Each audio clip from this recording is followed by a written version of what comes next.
Bem-vindo ao maior acervo de histórias de saída do armário do mundo. O Guardei no Armário completa 10 anos e hoje eu vou conversar com uma das pessoas que participa do meu livro desde a primeira edição.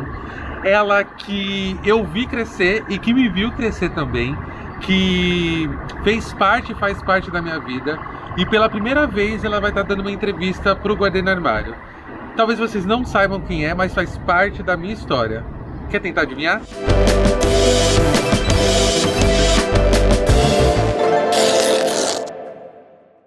Só depois de 10 anos eu fui entender o que é o Guardei no Armário. A gente está sendo movido por uma coisa que é maior do que a gente, porque essa história vai chegar a alguma pessoa que está precisando. Você sabe por tudo que você passou e você sabe o quanto que seria importante saber de outras histórias parecidas que passou. Então, acho que a gente está sendo movimentado pelo astral para poder fazer isso. Então, hoje você faz parte disso. Na verdade, já faz parte da minha casa do livro, né? Vão descobrir a minha história. Exato, a sua versão. A minha versão da história. E aí, a gente vai começar assim, tipo... eu acho que antes de falar sobre a sua infância, até para que as pessoas consigam saber, eu vou fazer a introdução. E aí, galera do Guardei no Armário, tudo bom com vocês? Esse é mais um episódio de entrevista sobre saída do armário. E como vocês sabem, né, eu já fiz ali a charada. Hoje a gente está aqui com uma das pessoas que fez parte, inclusive, de todas as edições do livro, porque faz parte da minha vida, que é a Mariana Alves, minha prima. Seja bem-vinda. Obrigada. Finalmente, né? Vou amar falar a minha versão agora. Sim, agora ela vai poder falar a versão dela, de tudo que eu coloquei no livro. Mas antes de qualquer coisa, eu queria entender para você o que é amor. Amor, eu acho que é... Eu acho que é a junção de tudo que é mais bonito, assim. A cumplicidade, a alegria, a tristeza, o choro. Eu acho que tudo isso é o amor, sabe? A amizade, a lealdade, o respeito, tudo isso pra mim é o amor. E você foi amada na sua infância? Fui. Eu entendi depois, que eu achava que não era, né? Porque tem aquela parte da infância que a gente acha que não, mas eu fui. E hoje eu consigo olhar para os meus pais e falar, eles cuidaram de mim do melhor jeito possível. E como é que eles cuidaram? Onde que era que você morava? Então, quando a gente era mais novo, a gente morava ali no quintal, né, da família. E todo mundo na sua casa, reservado ali com a sua família, e a gente tinha as trocas. Então, assim, eu nunca tive falta de conversa, que eu era a pessoa que não gostava de falar. Eu era Você não conversava com seus pais? Eu não gostava porque eu achava que eles não eram pais legais, né? O adolescente sempre acha que pai não é legal. Mas sempre que a gente sentava para almoçar ou vendo um filme, eu esperava meu pai para assistir filme, aí o domingo tinha horário do bolo com a minha mãe, essas coisas, a gente conversava. Então era uma família que falava, pouco, mas falava. E nunca me faltou nada. Aqui é isso, a gente nunca tá satisfeito com aquilo na adolescência, né? Sim. Mas eu acho que na minha casa foi tudo perfeito, assim. Hoje eu olho pra isso e falo, foi perfeito. Minha mãe e eu, a gente tem uma amizade muito melhor agora, mais velha do que na adolescência. Mas é por causa disso, tem essa cisão, né? Quando você fica maduro e quando na sua casa você é criança. Bom, eu vou trazer nessa conversa muitas coisas de lembranças. Então, muitas coisas vai ser a partir daquilo que eu lembrar das coisas que ela falar. Mas tem uma coisa que eu queria que você trouxesse da sua infância, sobre você ser criada para ser uma bonequinha, né? Sim. Meu pai queria que eu fosse a Mariana perfeita, né? Minha mãe me colocou no balé. Porque ela Com quantos queria anos? Que eu fosse... Nossa, eu acho que eu fui pro balé, eu tinha uns 4 anos, não lembro. Eu acho que eram uns 4 anos. E aí eu me vestia pro balé e até o dia que eu cheguei no balé, eu falei pra minha mãe, não quero mais, eu não queria ser aquela princesinha, né? E meu pai queria, minhas roupas, né? Lembro que eu ia pra igreja, era sempre um lação, a saia combinava com a blusa, combinava com o lenço do cabelo, o cabelo sempre esticado, assim. Então meu pai queria que eu fosse uma versão princesa dele, né, sabe? Você tinha algumas conversas com seus pais, assim, na infância? Porque eu lembro, assim, de que dentro da casa de vocês, né, você tinha bastante brinquedo, só para contar uma coisa aí, do quintal inteiro, a única que tinha fita VHS e o lugar para assistir era a Mariana, então a gente assistia os filmes de Michael Jackson. Sim, os filmes de Michael Jackson. Eu acho que a sessão domingo era o melhor. Quando a minha mãe fazia a pipoca, sua mãe fazia, sei lá, uns biscoitinhos, subia todo mundo pra minha casa pra gente ver o filme do Michael Jackson. A gente assistiu 70 vezes o mesmo filme e era sempre muito legal. Sim. Dia de chuva, bolinho de chuva, era tudo lá em casa. A gente sempre foi uma concentração de fazer tudo lá em casa. E era bom. Qual que é a memória mais forte da sua infância na sua casa ou no quintal? Me conta uma coisa que sempre vem na sua mente ou que visita seus sonhos? Ah, era sempre os nossos domingos, né? Porque, assim, todo mundo estava junto todos os domingos. Então, assim, ia pra igreja ou não, voltava da igreja, o almoço era na avó, todo mundo tava ali, a gente brincava o dia inteiro, a gente brigava o dia inteiro, né? Porque a gente brigava muito quando era pequeno. Mas era todo mundo sempre junto. E eu acho que é isso que me faz remeter à família, quando a gente se juntava todo domingo. E aí dava 5 horas, começava, Samuel, tudo as mães começavam a contar os filhos para ver se estava todo mundo para ir embora. E aí eu subia, tomava banho e descansava. Então aquilo é uma memória afetiva de que todo domingo para mim é festa. Por isso que eu me arrumo todo domingo eu tô bonita, todo domingo tem música na minha casa. Porque parece que vai chegar visita o tempo todo. Uhum. E eu gosto disso, de receber pessoas, porque domingo na nossa casa sempre tinha muita gente. Ó, até uma coisa para as pessoas começarem a visualizar o que a gente está falando aqui. Antes até de mais nada, aqui tem um suquinho aqui para a gente poder beber. Vamos brindar finalmente a essa entrevista. Ai, finalmente, a minha versão da história. Mas eu acho que falta você dizer como que era esse lugar onde que a gente cresceu e quem é esse todo mundo que você está falando. Porque pra gente é fácil. Mas quem não conhece, quem são essas pessoas? O que é esse todo mundo? E que lugar é esse? A gente morava numa vila? O que era? Nossa, a gente morava num quintal Vila do Chaves, né? Que eu gosto de chamar de condomínio hoje, porque eu acho mais chique. E eram 4 casas, né? Depois teve a quinta, que é a da Márcia. E então a gente era 2 em cada casa, né? Mãe, pai e seus 2 filhos. A gente era 4 pessoas ali. E aí era sempre Miriam, Samuel, eu, meu irmão. Aí tinha a Bárbara e o João Afonso que aparecia lá, a Emília todo domingo tava lá também. Até que foi morar lá? Até que foi morar lá, e depois a Bárbara também foi morar lá com a avó e tal. Então eu acho que o todo mundo era a gente isso. Era sua mãe, seu pai, vocês 2. Minha mãe, meu pai e nós 2. A gente era meio que um grupo, aí vinha a Eliette com os 2 também.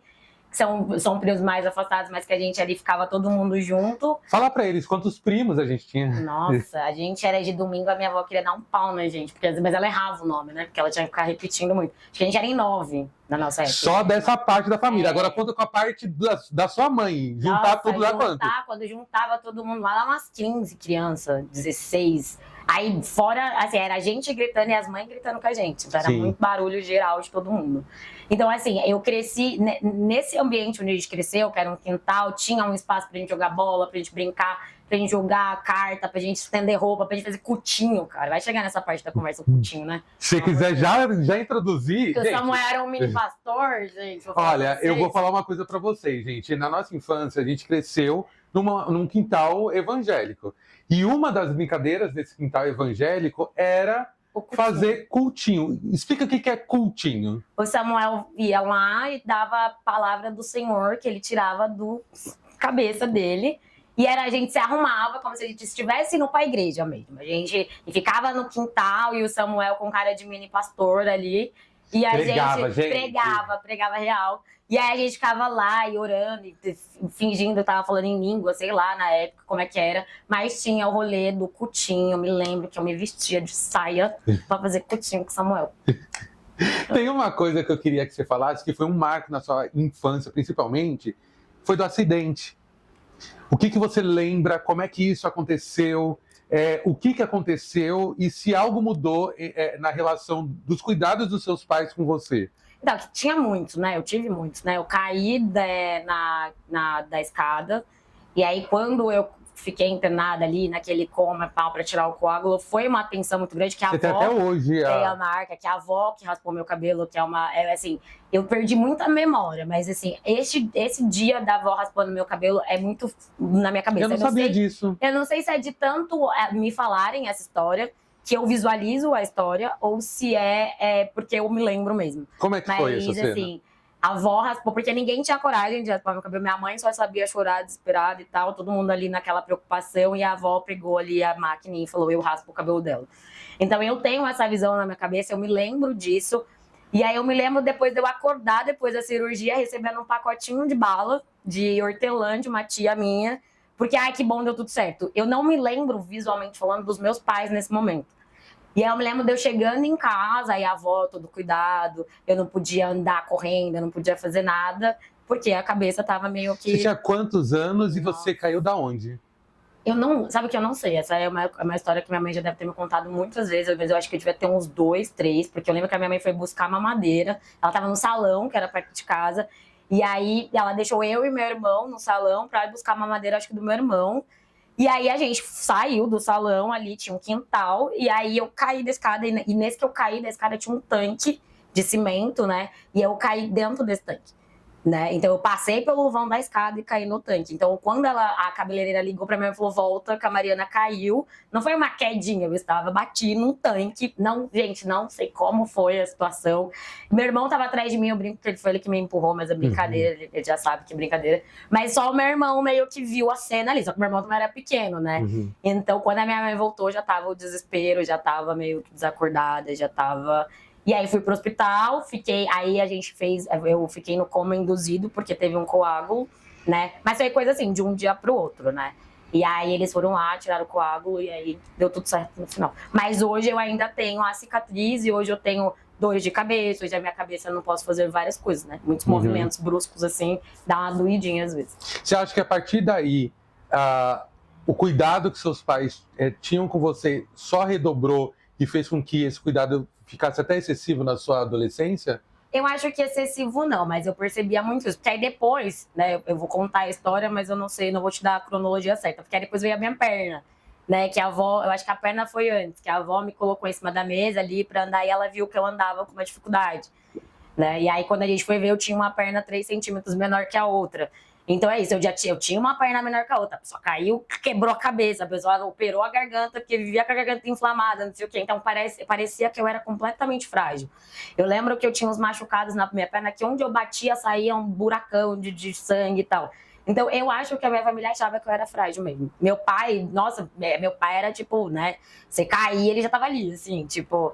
Porque eu acho que eu era um pouquinho mais frágil ali, não sei porquê, não sei se foi uma coisa... da família, não sei, mas eu fiquei muitos anos sempre com muito cuidado, tanto que eu fiz o tratamento da perna até os 18 anos, minha cabeça até hoje, minha mãe sempre fala, tá doendo, você não sente dor, você não sente mais nada, você nunca mais foi no médico e tal. Tem sempre alguém perguntando se tá tudo bem. Se eu sinto uma dor na perna, fala, é da cirurgia, eu falo, gente, faz tanto tempo, nem deve ser mais. Então tem esse cuidado ainda, comigo principalmente, porque eu penso que é isso, né? É a cabeça, é a perna, veio tudo junto, assim. E eu acho que a gente pode aprofundar, inclusive, sobre esse cuidado na sua adolescência, para entender qual que foi o processo na escola e como é que foi esse contato com os pais, mas a gente vai fazer isso num outro lugar. Eu faço parte do maior acervo de história de saída do armário do mundo. Eu guardei no armário faz 10 anos e eu convido vocês para assistir comigo a minha história e a história de todo mundo. Então, esse cuidado que a gente conversou, eu acho que ele se estende, inclusive, para a sua adolescência.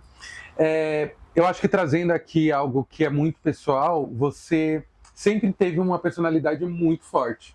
Sim. E essa personalidade, eu acho que dá até para pensar no seu lugar enquanto a mulher que você se formava. Então, pensando na adolescência, o quanto que você enfrentava certas regras, né? Sim. Eu queria que você me falasse sobre isso, principalmente porque, assim, você foi a primeira a decidir sair da igreja, assim, dos primos, né? Sim. Então, eu sempre fui a que não concordava com nada, tudo pra mim tinha que ter um porquê. Se a minha mãe falasse não, eu falava vou sim. Sempre eu tinha que questionar de alguma forma. E a igreja foi um ponto alto ali, eu acho, da minha formação. Porque quando chegou o dia que eu não quis ir mais, eu não tive, assim, como eu vou contar pro meu pai que eu não quero ir mais? Eu falei pra ele, eu não quero ir hoje porque eu quero assistir Fórmula 1. Aí ele falou, então você vai descer e vai contar pra sua avó que você não vai pra igreja mais. Eu desci, fui lá na casa da avó e falei, vó, não quero ir mais. E ela falou, eu me lembro até hoje que a avó falou, eu percebi que você realmente não gostava muito, mas eu expliquei. Eu falei, vó, o que eu escuto lá não faz sentido. Eu não lembro certo das palavras que eu falei, mas eu lembro que eu falei pra ela, não faz sentido pra mim, eu não acredito. Eu falei, aquele moço que fica lá em cima falando pra mim, não acredito em nada, não sinto nada e não quero mais ir. E aí ela falou, tudo bem? Ela falou, seu irmão também? Eu falei, sim, meu irmão também. Eu tirei meu irmão da igreja, do armário da igreja, tudo, né? E aí, foi assim, então eu acho que a minha personalidade quanto criança era isso. Eu acho que você vai lembrar muito de quantas vezes a gente brigava, quantas vezes eu acabava com as brincadeiras, porque pra mim era assim, ou era do meu jeito ou não era de jeito nenhum.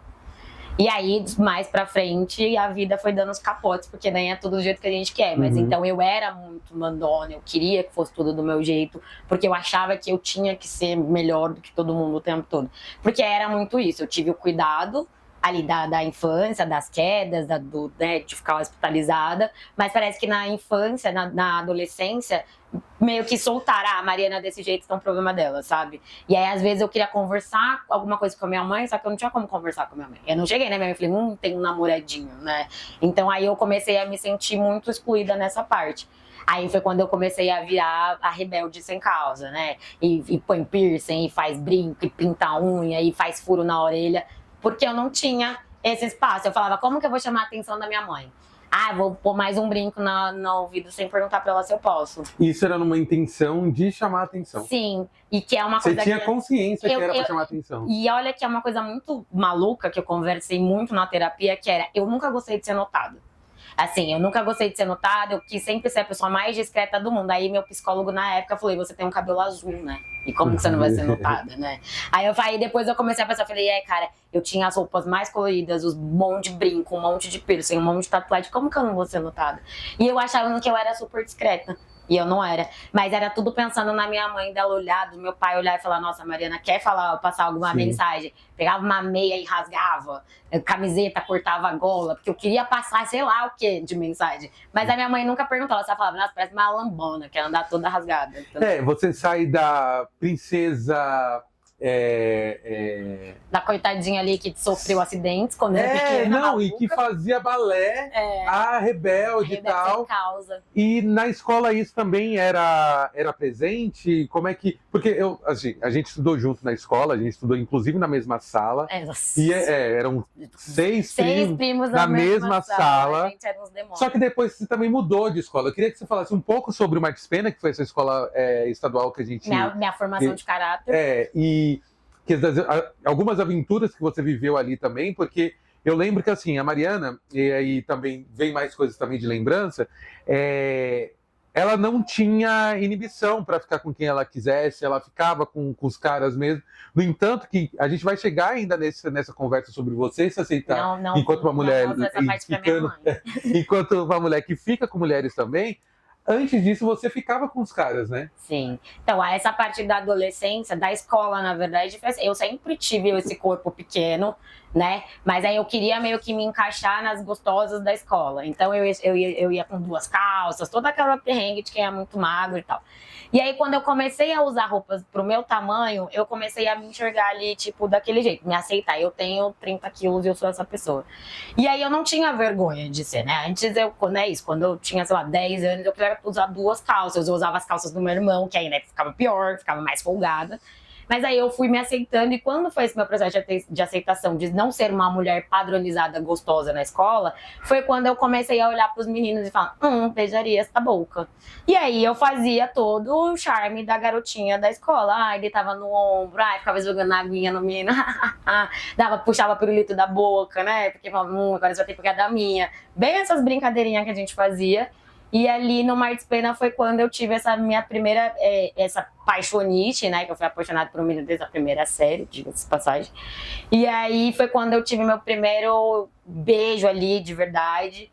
E aí foi quando eu beijei a primeira vez, falei, acho que eu posso beijar uma segunda. Aí eu já fui dobrando as metas. Aí o feinho foi ficando mais bonitinho, foi ficando mais desejado do handball. Você trocava conversa com seus pais falando sobre isso? Não, mas teve uma época que ninguém entendia porque ia tanto menino na minha casa, né? E aí era assim, toca a campainha, vai um, toca a campainha, vai outro. Veio aqui jantar hoje, mãe. E aí a gente ficava na laje e tal.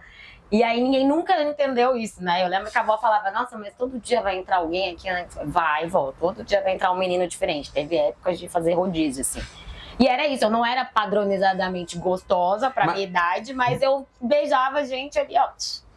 Você me fez pensar uma coisa, será que talvez esse movimento também era um grito para você mesmo, para você se sentir aceita e desejada? Sim, porque eu acho que, assim, uma das histórias mais chocantes da minha vida é a minha primeira vez, né? Não teve emoção, não teve nada de história bonita de princesa, mas foi meio que uma aposta. Eu perdi minha primeira vez numa aposta porque eu queria provar que eu podia fazer aquilo. Aí eu fiz, acabou, show. Eu falei, show, é tudo isso? Tá bom, pode ir embora. Então eu queria provar sempre alguma coisa assim, eu posso ficar com essa pessoa a hora que eu quiser. Eu posso transar com essa pessoa a hora que eu quiser. Eu tinha muito esse negócio pra eu marcar o meu território em todos os lugares. Dificilmente eu passo desapercebida nos lugares, mas eu gostava de sempre ter uma marca de alguma coisa. Ah, essa Mariana é aquela que beijou 70 pessoas, sou eu, sabe? Mas e quando você começou a entender que você também sentia atração por mulheres? E quando isso começou a acontecer, teve uma conversa com alguém? Teve um diálogo com você mesma? Quando aconteceu a primeira vez, você se lembra em que situação que você estava e como que isso foi para você? Eu me lembro, foi mais ou menos ali com meus 15, 16 anos. Eu tava na praia. Não foi com uma aposta? Não, foi com uma aposta dessa vez, foi de livre e espontânea vontade. Foi quando eu vi uma menina vindo de biquíni, saindo do mar. E aí, sabe quando você olha e você fala, acho que eu gostei de ficar olhando ela daquele jeito. Ali, até então nunca tinha acontecido não isso? tinha pensado em nada disso. Eu queria ser da vida. Eu nunca tinha falado, eu sou isso, eu sou aquilo. Mas eu nunca tinha pensado em beijar uma coisa. E aí eu vi essa pessoa na praia, né? Eu tinha só 15, 16 anos e eu não entendi. E aí eu comecei a olhar todas as mulheres da minha volta já com uma coisa diferente, sabe? Você faz bonitinho os peitos dela, né? Nossa, olha como o corpo dela é bonito. Nossa, que menina bonita, que sorriso bonito. Aí você começa a se questionar.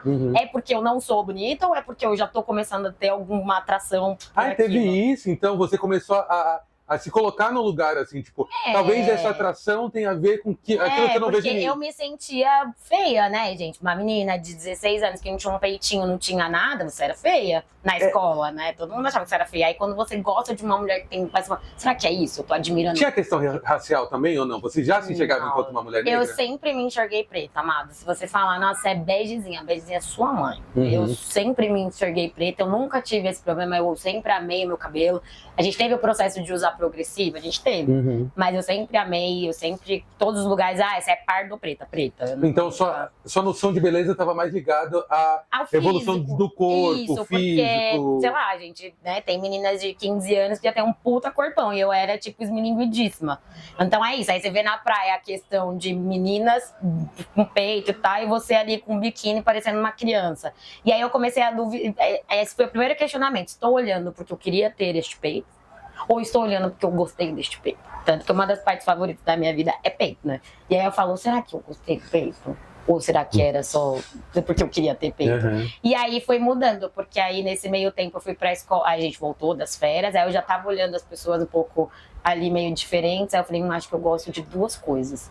Não sei se eu gosto de uma, eu fui começando a ficar em dúvida. Ficava com meninos, não tinha ficado com menina ainda, mas eu já tinha esse questionamento. E se eu ficar com uma menina assim, sabe? No papai e mamãe eu comecei a querer ser sempre o papai, porque eu falava, porque aí eu vou beijar uma garota, sabe assim? Na minha cabeça era meio que isso. E vamos falar sobre a não existência, pelo menos pública, de uma outra mulher lésbica na família. Exato, então, você não tinha uma referência. E eu não tinha com quem conversar, sei lá, você vai conversar com o Marcelo lá nos primos e tal. Tipo, era outros assuntos. Eu não ia falar pra ele, acho que eu também gosto. Né? Que eu acho que pra Emília, eu acho que ele já foi mais parceiro dela nessa parte ali de conversas. Eu não tive. A minha primeira festa GLS, gente, me perdoe. Entregou a idade. GLS, sim. Foi exatamente o Marcelo que levou a gente numa festa e tal. E aí eu fiquei olhando as meninas beijando, falei, nossa, gente, que legal beijar a menina e tal. E eu nunca tinha, né, tido esse prazer. E aí eu comecei a ter esse prazer. Eu falei, acho que eu quero beijar uma garota também.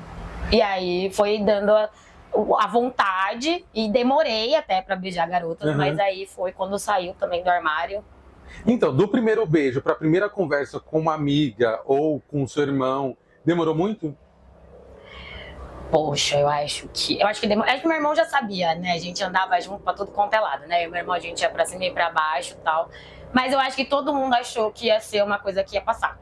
Que, a Mariana é doidinha, daqui a pouco passa. E não, foi virando mesmo uma admiração pra mulher, querer me relacionar, até que eu tive meu primeiro relacionamento, que durou muito tempo.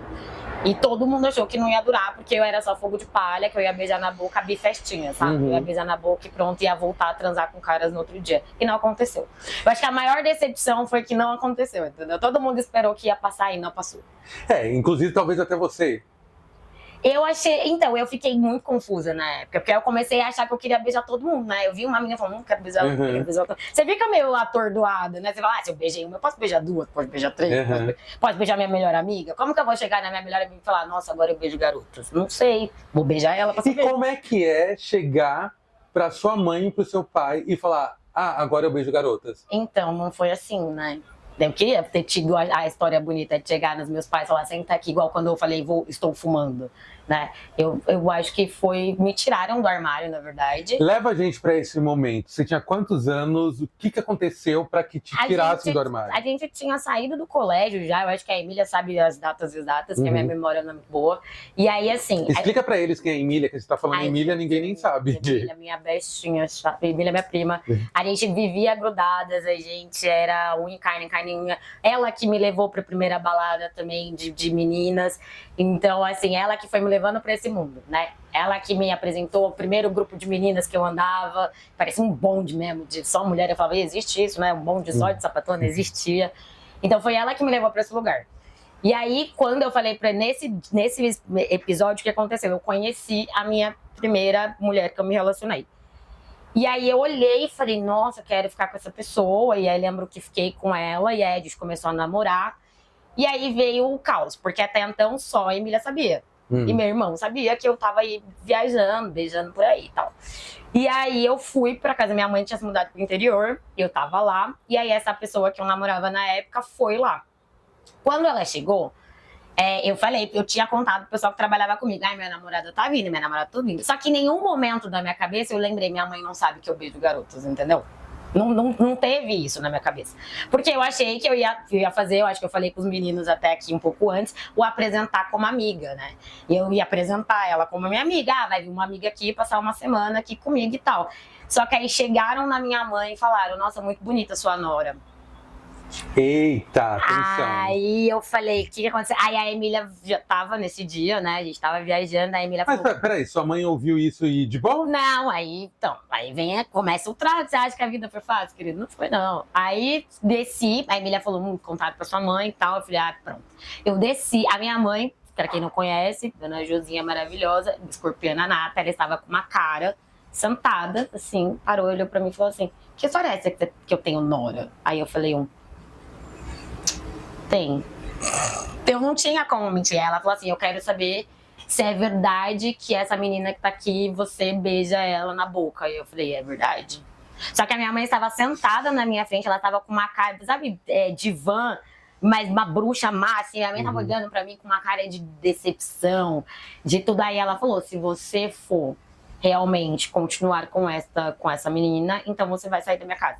Eita. E aí eu falei, tá bom, eu vou sair da sua casa. Que aí foi aí que eu falei, não tenho mais o que esconder. Se a minha mãe já sabe, né, assim, a primeira coisa que você não quer é que a sua mãe descubra pela boca dos outros. Se a sua mãe já sabe, já não tem mais o que você fazer. Então não foi nenhuma discussão. Não, e aí a gente teve uma discussão ali, né, de mãe e filha, porque é isso, aquela decepção, minha mãe me falou coisas, eu falei coisas pra ela, foi terrivelmente, a gente se tratou. Chorou? Muito mal. Na época eu não chorei, porque eu tava muito naquela tensão. Eu lembro que eu fumava, eu acho que eu fumei um maço de cigarro, enquanto a Emília fumava chorando de um lado, eu fumava do outro, nervosa.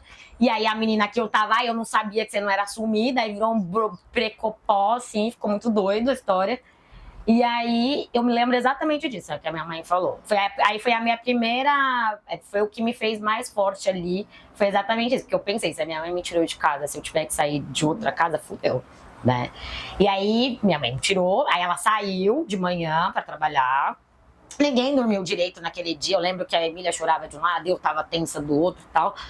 E aí no outro dia ela falou, eu vou sair pra trabalhar e se você puder ir embora, tipo, meio que assim, tchau, adeus. E aí eu voltei pro São Paulo com a cara e com a coragem, né? Chorando no ônibus. Aí sim, eu chorei, eu vim de Tu pra São Paulo chorando dentro do ônibus e pensando, vou fazer o quê? Se eu chegar na minha casa e meu pai falar também não quero você aqui, né? Mas qual que foi o sentimento, assim? Você lembra o nome do sentimento que você teve? Eu tava com muito medo, porque é isso, eu tava com medo de chegar... Então. No quintal lá, de volta com a minha mala e cunha, e aí começar todo o drama de novo. Aí meu pai falar, então, eu também não quero você aqui. Aí eu pensei, vou fazer o quê? Vou pra onde agora? Vou bater aonde? Então, você teve medo da rejeição? Eu tive muito porque, assim, eu tava muito crente porque eu tava fazendo. Que eu tinha saído do armário porque eu queria. Bom, estourou a bomba, pronto. Mas aqui você me fez fazer uma conexão muito, muito forte, inclusive. Se ao longo da sua infância e adolescência, inclusive na escola, o seu processo era para ser vista, para ser aceita. Você foi rejeitada pela sua mãe e o medo de ser rejeitada pelo seu pai. Então você estava vivendo naquela sua volta para São Paulo um pesadelo. Sim, aí eu voltei, eu lembro que eu cheguei, eu me lembro muito bem disso, meu pai estava em casa nesse dia, meu pai chegou do trabalho, e eu tava com as malas do mesmo jeito. E aí ele falou, desfaz as suas malas. Eu falei, tem certeza? Aí ele falou assim, pode desfazer as suas malas. Aí eu acho que eu tive um alívio, porque eu falei, eu deixei as malas prontas pensando. Mas ele já sabia? Já tinha chegado a notícia em São Paulo, né? Porque aí foi um processo, né? Foi assim, aconteceu em Itu, aí ligaram pra São Paulo, não sei se foi minha mãe na época. Eu lembro que a minha família falou, vocês não sabem, Mariana se assumiu. Gente, deixa eu contar até essa parte da história. Minha mãe me ligou e falou assim, você tá sabendo da Mariana e da Emília? Eu, o quê? Elas ficam com mulheres. É, então. E aí, assim, chegou na casa de todo mundo, Mariana é sapatona. E eu falei, puta merda. Então, quando eu cheguei, eu não falei com a avó ali de primeira. E aí eu entrei. Por vergonha? Não, porque eu deixei acalmar, porque eu não tive. Eu tinha a Emília primeiro pra resolver, né? Que a Emília tava lá chorando aos prantos. A Emília tinha que se resolver primeiro pra depois vir eu, né? E aí, aquela palhaçada de vamos chamar irmão da igreja, vamos pra psicólogo, vamos pra puta que pariu. Eu falei, não, comigo não vai rolar, não. Aí eu deixei a minha mala lá. Meu pai chegou e ele falou, pode desfazer as malas. Eu falei, tem certeza? Porque na minha cabeça era, se ele mandar eu sair, eu já tô com as malas prontas, né? Que eu não sou besta, não vou ficar fazendo duas coisas. Você tinha certeza da rejeição? Eu tinha certeza que meu pai ia falar, não vou aceitar, porque era isso, eu era a princesa do meu pai. Ele queria que eu entrasse, ele queria que eu tivesse festa de 15 anos, quem dirá casar, né? Netos e não sei o quê. Então meu pai tinha um sonho na cabeça dele e tal. Então, eu já cheguei pensando, se for pra eu sair, já tô com as malas prontas, né? Vou fazer de novo. E aí eu sentei com ele, foi a primeira vez que eu falei sobre isso, aí a gente sentou. E ele falou, como que é isso? Eu falei, então, pai, eu acho que eu gosto das duas coisas. Eu ainda não tinha muita certeza de nada, né? Aí ele falou assim, mas vai ser assim sempre? Eu falei, acho que vai. Acho que vai, não tem volta, não. Não vai ter volta, eu acho que eu não vou chegar aqui com um namorado, infelizmente, não vai ser dessa vez, né? E aí a gente conversou um pouco, aí ele falou que ia precisar de um tempo pra se acostumar com a situação, todo mundo. Aí depois que eu conversei com meu pai, aí eu desci, fui lá na avó. Aí a avó tava lá, aquela drama que a família fazia de dar calmante, dar chá, põe pra dormir, você fala, calma gente, não morreu ninguém. E eu sentei do lado da avó, peguei na mão dela e falei, é isso mesmo. Eu não precisei falar, vó, eu sou lésbica. Eu falei, vó, é isso mesmo.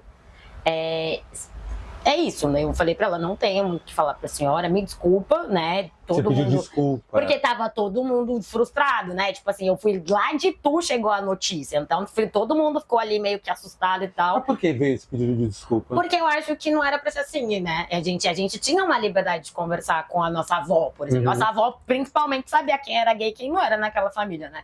Então, assim, ela já sabia, então podia ter falado, vó, eu gosto de meninos e meninas, por exemplo. Não, veio do jeito que chegou. E aí, do jeito que chegou pra você no telefone, chegou pra minha outra avó, chegou pro meu avô, chegou pra minhas outras tias, chegou pra todo mundo. O MSN, era tipo, o que aconteceu? Você tá de castigo, você nunca mais vai sair de casa. Eu falei, não, gente, calma.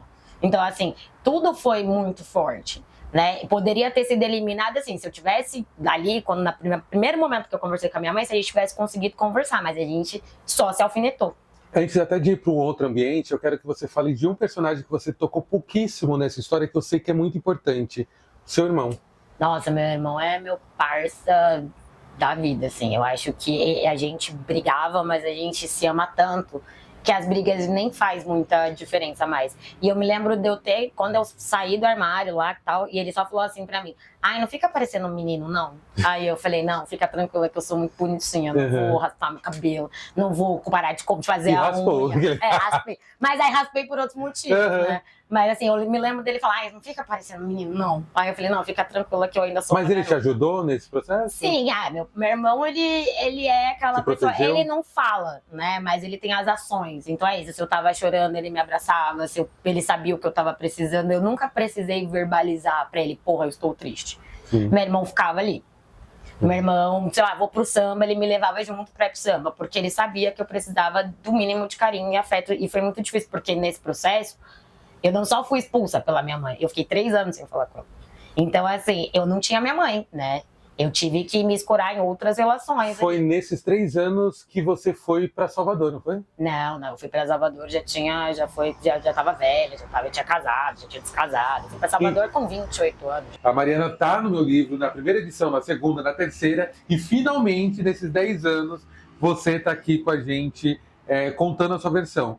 Mas, fazendo alguns pulos temporais, você foi para Salvador, você chegou a morar um tempo em Salvador. E eu acho até interessante falar sobre Salvador, que tem aqui uma plaquinha aí, Faraó. O que te deu para ir para Salvador? Como é que foi esse momento lá? E foi um momento disruptivo na sua vida? Assim, foi um momento importante? Foi, então, Salvador foi dentro daquilo que a gente já falou, de eu tomar decisões sempre, o tempo todo. Eu tinha terminado o relacionamento, achava que nenhum lugar tava bom, tava morando no interior, aí ficava em São Paulo, aí voltava pro interior. Aí um dia eu bati uma tela, umas amigas estavam em Salvador e falaram, Mari, vem pra cá. Só que assim, na minha ideia era, vou passar férias. Vem pra cá e tipo, vem passar umas férias, Mas né? aí eu falei, posso ir pra ficar aí? Aí elas falaram, pode. Elas tinham um hostel, ela falou, você trabalha aqui com a gente. E aí eu trabalhava no camping onde eu morava. E a minha mãe era meu RH, né? E aí eu mandei um e-mail pedindo a demissão. Ela saiu e falou, você tá indo embora? Eu falei, tô. Aí foi assim, de falar vou pra Bahia até ir pra Bahia deu, sei lá, 15 dias.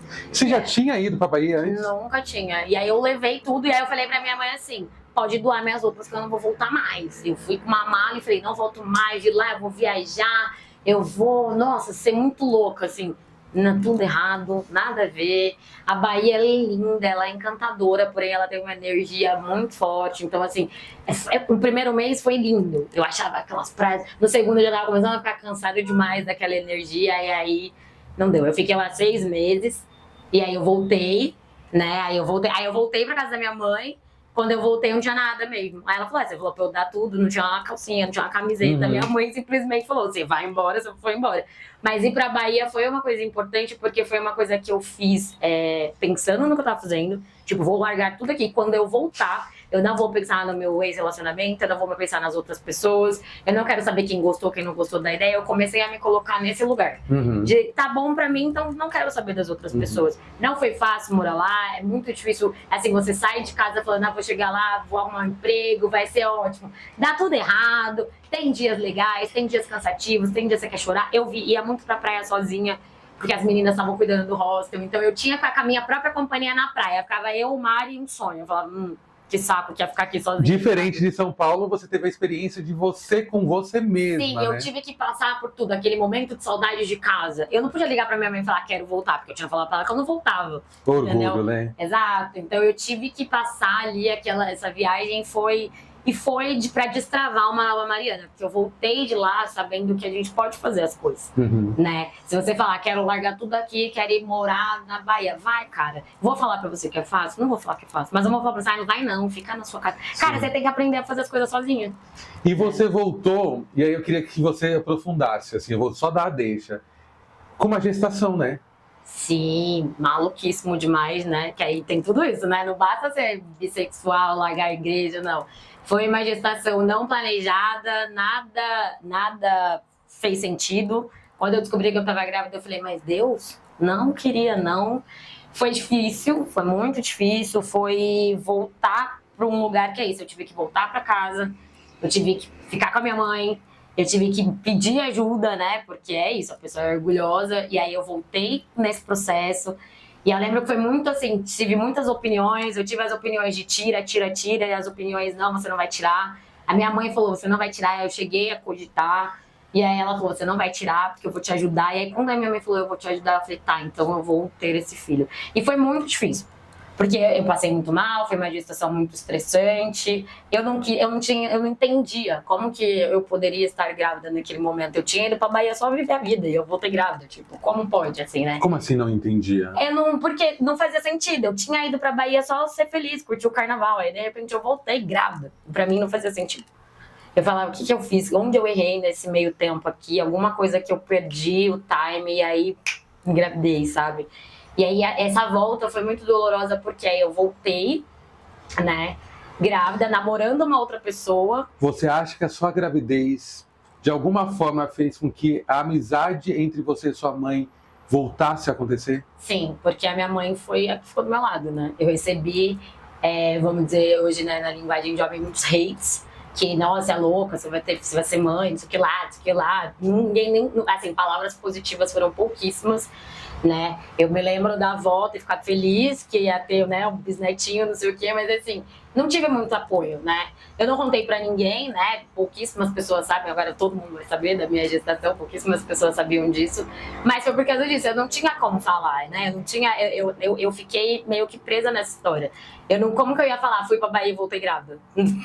Sabe assim, na minha cabeça não dava pra contar essa história dessa forma. E foi muito perturbador. Você se envergonhava? O que é? O que é esse sentimento de não querer falar? Eu acho que era um pouco dessa vergonha, desse momento, sabe? Porque é isso, eu não tinha esse plano. Em nenhum momento da minha vida eu queria ser mãe. Eu não falei, vou engravidar, né? E aí voltar grávida, aí dando trabalho pra minha mãe, né? Porque a minha mãe cuidou de mim todo esse período, porque eu passei muito mal. Olha que interessante você falar que você deu trabalho para uma pessoa que estava ali te oferecendo então, ajuda para... Mas, meu, é assim, quando você tem uma personalidade forte, você sai de casa, você bate a porta e fala, volto nunca mais. Aí você volta, né? Porque a vida te humilha bastante.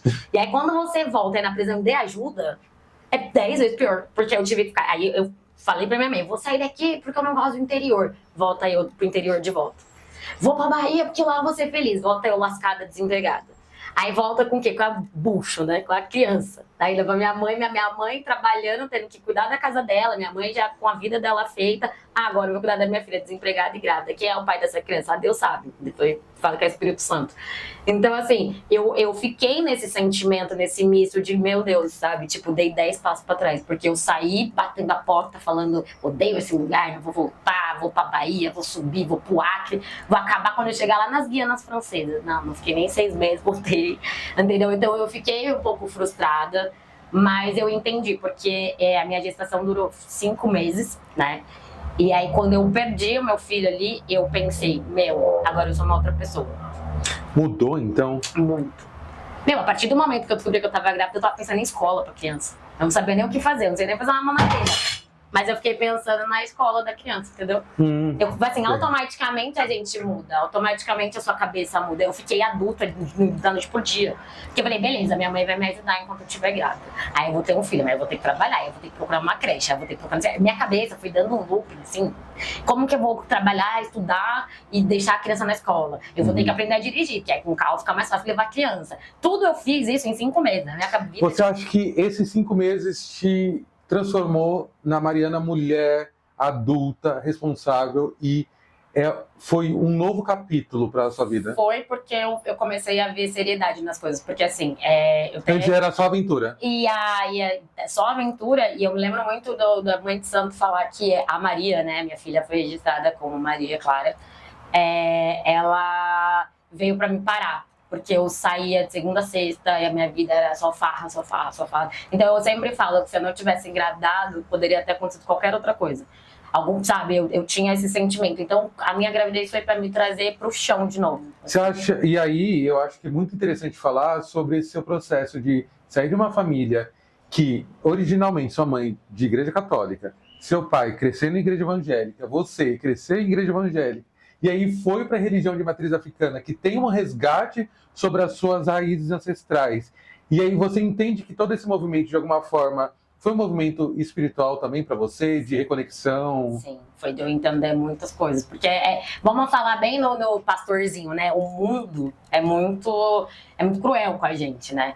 Então, não dá para romantizar, né? Não dá pra gente ficar falando que tudo é festa. Não é isso. Então, eu tava trilouca da vida, aí bebendo e fumando, não sei o quê. Meu, quando eu engravidei, o suporte que eu tive foi ali na Umbanda, que assim, eu não me senti envergonhada. Eu me senti abraçada, porque se eu tivesse chegado em uma igreja evangélica, por exemplo, eu duvido que ia ser assim, né? Eu não sei se eles iam me acolher como na Umbanda me acolheram. Ninguém me perguntou nada. Não teve um julgamento, ninguém apontou. E quando eu perdi, eu fui lá, eu fui no terreiro e tal, pra me acalentar, pra cuidar um pouco de mim, assim. Elas falaram, a sua filha veio pra parar você. Assim, ela foi pra você se cuidar, pra você se olhar. Aí eu comecei a me olhar com mais amor. Eu parei de frequentar lugares que eu frequentava. Eu parei de dormir com qualquer pessoa. Eu parei de fazer um monte de coisa. Porque eu sabia que, é isso, mais pra frente poderia me acarretar outras coisas. Você acha que a Maria, então, veio como um poder mesmo do astral pra te fazer quem você é hoje? Porque Hoje a gente está aqui dentro da sua casa, está sendo recebida pela sua esposa. Você acha que a Maria te fez você encontrar o amor? Acho que sim, eu penso nela sempre, todos os dias, né? Porque hoje você é casada, né? Sim, e ela foi a minha fonte de tudo, assim. De ter saído de um momento muito louco, aí tem a frustração de você perder, foi triste, foi horrível, foi uma sensação de, você tem um negocinho crescendo, de repente você não tem mais um negocinho, você não tem mais nada.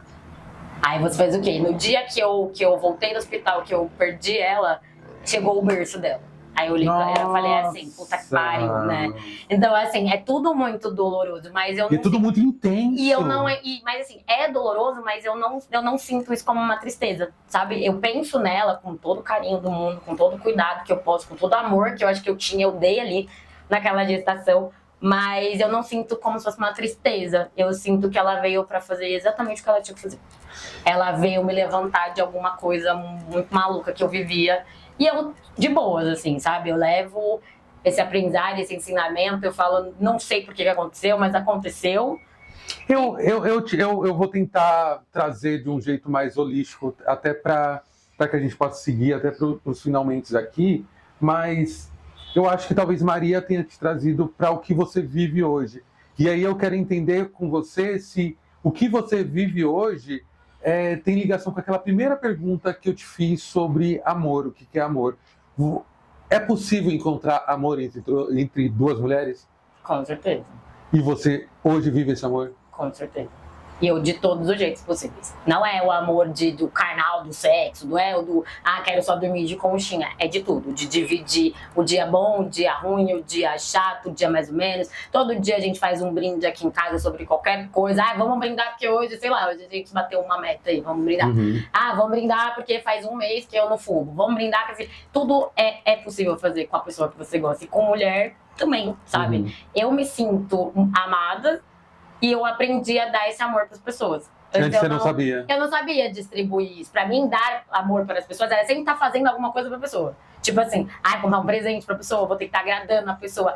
Cara, quando você está num relacionamento, você vê que a troca ela é tão simples que eu não fico toda hora adulando a Erika. Eu não fico querendo alguma coisa em troca. Quando que a Erika entrou na sua vida?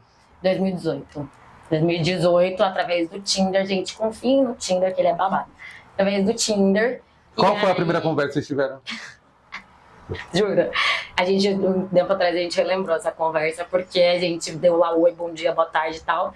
E aí a gente começou a disparar as verdades. Olha, eu sou assim, eu tava desempregada, não tenho um trabalho, eu saí de um relacionamento, não quero isso que lá, eu sou doida, adoro futebol, bebo cerveja, fumo, não sei o que lá. Aí ela começou a falar também, acabei de terminar não sei o que lá, não sei o que lá. Gente, só as coisinhas ruins. Aí, gente já se mostrou logo de cara, a gente tá fodida da cabeça, certeza. E eu acho que todo esse processo que você passou, né, te trouxe até aqui. E eu acho que também, pra gente ir finalizando, assim, o vídeo, você conquistou algo muito importante no ano passado, esse ano, final do ano passado, esse ano, e eu queria que você deixasse como conselho ou exemplo para outras meninas, para outros meninos LGBTs, que muitas vezes não conseguem imaginar um futuro ou imaginar conquistar coisas. Como que foi esse processo, por exemplo, e explica para eles do que eu estou falando. Nossa, foi das minhas escolhas mais malucas também, além de ir para Salvador do nada, foi comprar uma casa no pós-pandemia, né? Mas conta como é que foi essa história, que essa história é muito legal. Então, eu e a minha esposa, minha companheira, a gente tava de férias e aí a gente viu um stand dessas coisas de visite aqui, faça o simulado. E a gente falava, vamos lá, porque a gente sempre fica pensando que a gente não pode comprar uma casa. A gente fala, nossa, a gente nem tem dinheiro, imagina, como compra uma casa. E aí a gente entrou. Estamos falando de duas mulheres negras lésbicas. Exato, e a gente entrou com a renda que a gente tinha, com a capa, vamos lá fazer uma simulação, né? Se der, a gente pensa o que acontece. E aí, o corretor vai te vendendo sonhos, aí ele mostrou, né, toda a planta e tal, aí a gente falou, nossa, que bonito, e era aqui, né, perto, não sei o quê. A gente falou, a gente gosta muito de morar nesse bairro. Manda dar aí seu CPF pra ver se pode. Aí tá. Falei, o meu não vai passar, fundida no CSPC, né, porque com certeza não vai passar. E aí, ela analisou, aí no outro dia ela mandou mensagem pra gente assim, vocês têm crédito, a gente... E agora, né? Aí a gente falou, vamos lá. Aí a gente foi. E aí, assim, foi uma coisa muito assim, tipo, nas férias, a gente entrou no stand, olhou, deu nossos dados, foi aprovado, a gente foi no outro dia. Aí passou uma semana, a gente foi na Caixa, assinou o contrato, a gente sentou no sofá de casa e a gente falou, a gente comprou uma casa. Nas férias. A gente tava indo só tomar cerveja. Gente, por favor, sejam sempre bem-vindos. E aí eu falo, aí foi assim, aí a gente sentou, e aí começou, né? Tem o primeiro boleto, segundo boleto, terceiro, 10º, 5º boleto. Aí quando acabou a parte dos boletos, né, que é a parte ali da entrada e tal, aí a gente veio a chave. No dia que a gente pegou a chave, a gente falou, porra, a gente só tinha saído pra tomar uma cerveja. A gente comprou uma casa, sabe? Sim. E assim, o que eu deixo, né, de conselho, se der, se você tiver quem corre com você, por que deu certo pra mim? Ai, caiu de novo. Né? Por que deu certo pra mim? Porque eu tive alguém que corria comigo. É isso. E em nenhum momento ela sabe que eu sou despirocada da cabeça, que eu gasto dinheiro e tal. Mas em nenhum momento a gente não confiou uma na outra. Teve o problema do e se a gente for mandada embora, aí ela passou por uns estresse no trabalho, eu no meu, eu falava, não quero mais essa merda. Eu pensava, mas não posso ficar desempregada, porque agora eu tô comprando uma casa.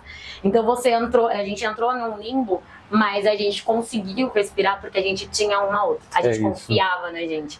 E a gente não fez nada. A gente só continuou trabalhando, rezando, né? Chorando, todo boleto pago, comemorando. Lembrem de comemorar tudo que vocês fazem, tudo. Qualquer boleto pago, qualquer conta paga, qualquer última prestação. Cara, comemore tudo. Porque eu acho que a energia que a gente emana comemorando as coisas, ela volta pra gente.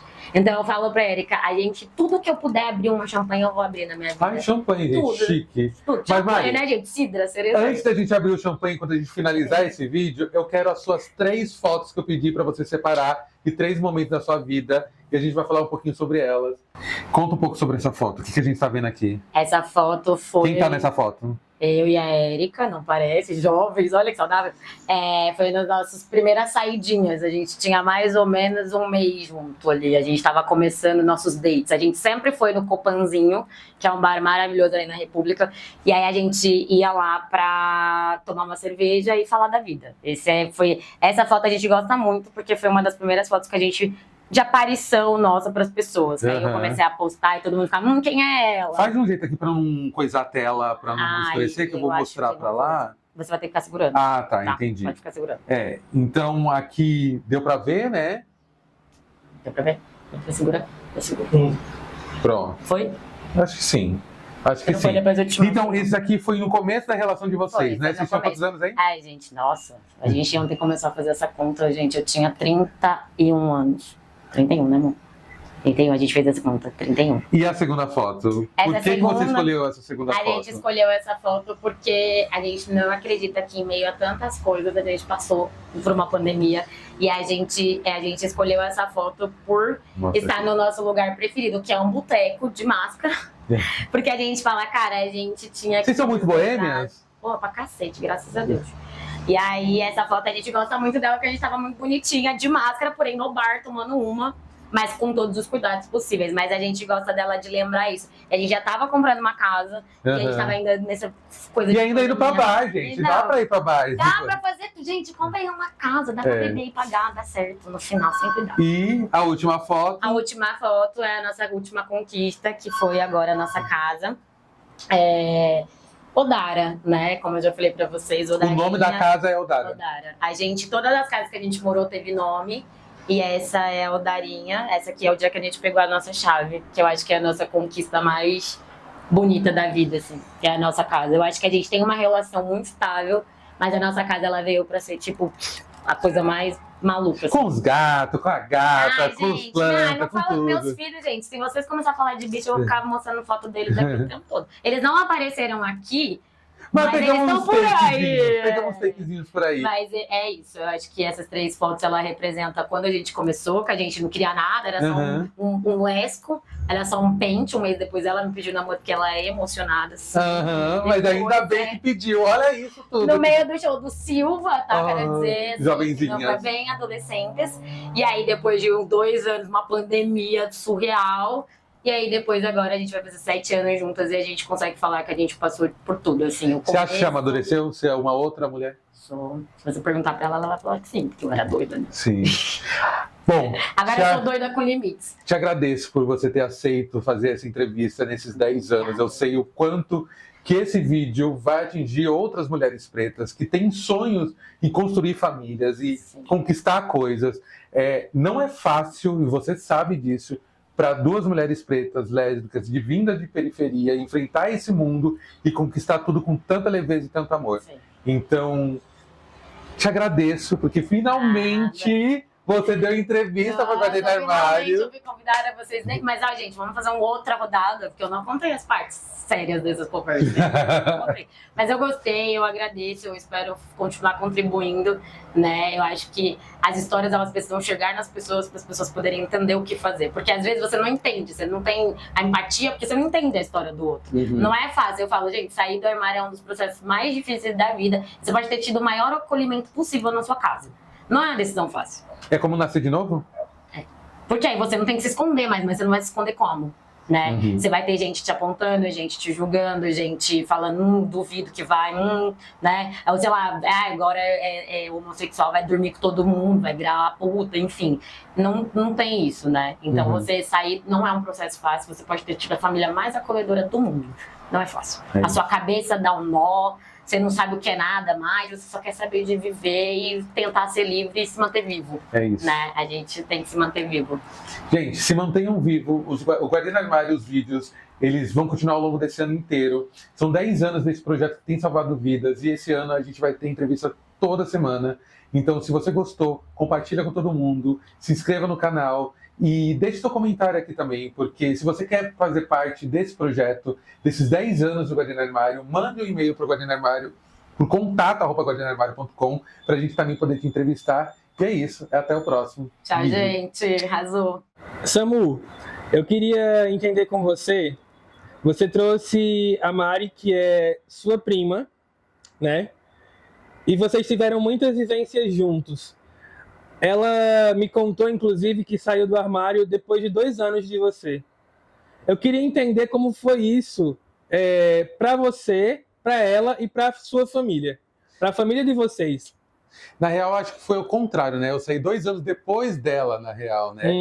E foi muito estranho para mim, porque assim, quando ela saiu do armário, e a Emília também, né? Que foi nessa conversa que ela teve comigo agora, eu tive muito medo, porque eu fui conversar com elas, né? Quando elas voltaram, quando elas saíram de Itu e voltaram para São Paulo, com a intenção de, tipo, deixa eu entender o que aconteceu com elas para que isso não aconteça comigo.